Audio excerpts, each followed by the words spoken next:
Howdy folks, Antoria here. Today we are going to clean out this little, we'll call it a raised bed garden that I've got in this kiddie pool. We may get to that one too, depending on how much time we have.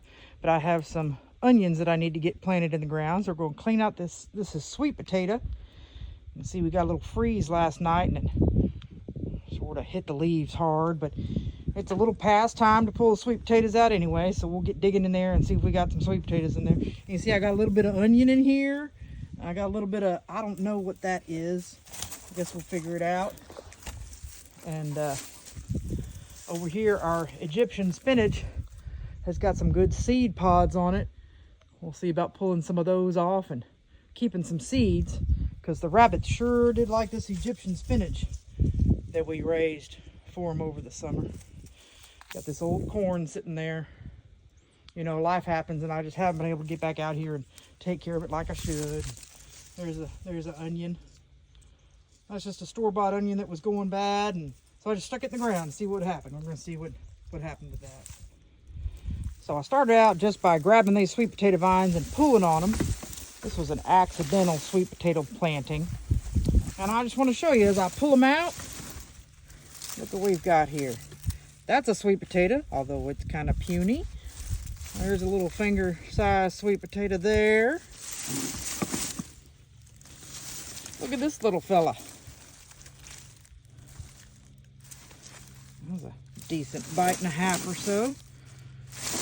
As I said, this was an accidental sweet potato planting. I had some sweet potatoes left over that looked kind of paltry, so I cut them up and threw them under this soil for some compost, figuring that they would compost. But looky there. There's a good sized little sweet potato.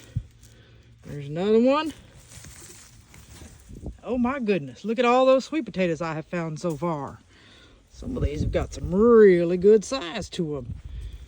For an accidental sweet potato planting, I am very, very pleased with the amount of sweet potato I got out of this little garden here. I have this onion. Remember we saw it standing up over here. This was another grocery store onion that was looking kind of peaked. This was the little munching onions, little green onions that look pretty much like they do now. And it looked a little funky, so I just stuck it in the ground. So now I have this little cluster of onions here. Looks like one of them has broke off in my hand. Well, this truly is a surprise. I did not even realize I had put ginger in this pool. But my little ginger sprouted. So that was ginger sprouts. One of them broke off when I picked it up, unfortunately, but I think it'll still grow. So I'm pretty excited about that little find. Got me some gingers sprouting in here. Found a few more potatoes. So that's a pretty good harvest out of my first pool of my unplanned sweet potato crop. There we go. We have cleaned out pool number 2. Had us a couple of happy little accidental sweet potatoes in here as well, which is nice. I left that Egyptian spinach because it has some gigantic roots and it's not dead, so it may just stay there. We'll see for how long. I think the next Egyptian spinach I plant, I will put in the ground, not in a bed of any sort. Now I have these 2 pots here where I planted sweet potatoes on purpose. So here I've emptied the first pot. There's that drain pipe, or the fill pipe rather, the fill pipe that goes on the side, runs down to these 3 pipes that lay in the bottom. There's some screen over the end so you don't get that all full of dirt. And so that's supposed to hold all the water, so there's extra water down there. As you can see, I got a lot of little bitty sprigs of sweet potato. A couple handfuls of root there. Not a lot of nice tubers. A lot of little teensy tubers. A couple of decent tubers. We're going to amend this soil with some bunny rabbit poo and put it back in the pot ready for its next adventure. There's my second sweet potato pot. Planted on purpose, all dug out. Did a little bit better on the tubers. A couple of decent sized little tubers in there. A lot of little teensy ones didn't quite make a good tuber. And we will amend this soil as well. There's pot 2 of sweet potatoes, pot 1 of sweet potatoes, and my unplanned sweet potatoes. We're out here at the bunny cages. Gonna pick us up some of this beautiful bunny poop that we have underneath here. It's been a little bit since I picked up the bunny poop, so it's rolling out fairly far. Lots of good poop for the garden. Great thing about bunny poop is you do not have to compost it. You can put it right on as soon as it comes out of the bun. You can put it right there on your petunias or your carrots or whatever else needs a little bit of fertilizing on it.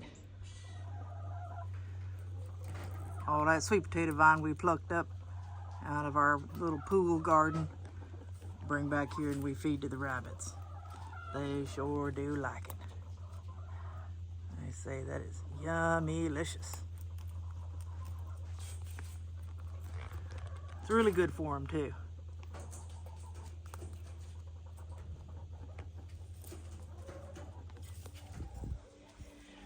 So part of my refurbishment for this little pool bed is to put some of these dried grass sticks on the bottom so they will compost as the year goes by. Be careful not to put any seeds in there, especially the big sharp sticker burr type seeds, because you will give them a beautiful place to grow and they'll be coming up right inside your garden. So we're going to bury these at the bottom, give us a little more height to our soil, and give it something to compost down as the year goes by. So I had me a couple bags of garden soil that I bought on clearance at the end of the planting season last spring. Put 2 bags of that garden soil in there. I'm gonna put this 5-gallon bucket of rabbit poo in there and give it a good mix. There we go, that's better. Alrighty, now we got our 5-gallon bucket of rabbit poo mixed in here with our soil to help amend it so it's ready for when I plant something else. Now those corn stalks that were dead, I just folded them up and buried them there on the bottom, like I did the grass stalks on the other side. So they will decompose there at the bottom and make me some more beautiful soil. Had a few kernels of corn that I thought might do something. Not really enough to worry about saving. I just kind of buried them here in the side all in one spot. Made a little trench and put them there. If they do something, great. If not, well, it is what it is. So that's ready to go. So I put them 2 little ginger plants back in there. See what else they are going to do. I tried to separate these onions with the roots, but I'm thinking they were at the end of their time. There's my little root ball. I'm going to put this root ball back in the ground and see if we get some more onions. Worst that'll happen is we don't, and the best that'll happen is we do. So we'll see what happens with that. Alrighty, I got these little starter onions from a friend of mine who picks them up for herself. It's some sort of yellow onion. I believe that's a yellow granax, and a white onion. And I don't know anything other than that. So some yellow onions and some white onions, and we should have some big onion bulbs coming up. Went on the internet. It says plant them 4 to 5 inches apart. Poke a little hole and stick them in. So we're going to poke some holes and get these put in. Alright, you can see we got most of these onions in here. I'll show you. I've just been holding them between my first finger and my thumb. Use my big finger to make a hole and kind of hold it up and then smoosh the ground around it. It says don't put them too deep. Just want them barely in the soil is what I have read. So we'll see how this works. Make a little hole. Squish the soil around it.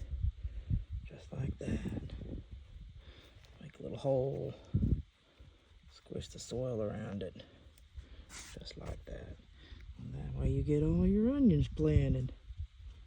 We'll go get the hose and give them a little drinky drink. I'm going to take my hose now and just real gentle like go around and in between and give a good soak in here so everybody gets a good drink of water. Be real gentle. Go in between so I don't wash anybody out. Make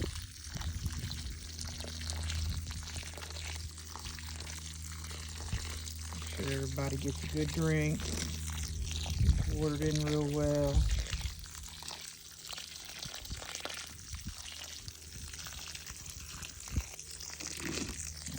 have a fancy sprayer on the end of this, so I just got my hose down low. We'll just go slow and easy, around and around. And go this way also, kind of in between them all. There's my ginger that I put back in. Under this stick is my little onion stump that may come back, may not, we'll see.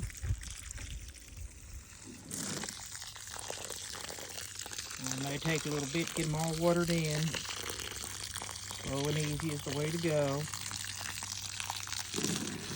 I don't worry about too much water because before I made this cool little raised bed garden, took my drill and a tiny little bit. I think I used a 1/16 or something around there. And I put me some little holes in the bottom. Let's look at little holes in the bottom. Yeah, they're not. Oh, they are draining a little bit. You can see that little stain around from where they drained last year. And there's a little bit coming out right now. That means we're getting full. The water's getting all the way down. It gets warm here in the summertime, so I like that it has a little bit of a reservoir down there to let the plants dip into that as they need to. I don't drown them that way, but they've got plenty of water in those warmer months. So it looks like we're about done here. Thank y'all so much for joining me today on Tasting Texas, as I got me some little onions planted, refurbished my little raised bed garden, and got me some onions planted, so we'll see how those go. God bless.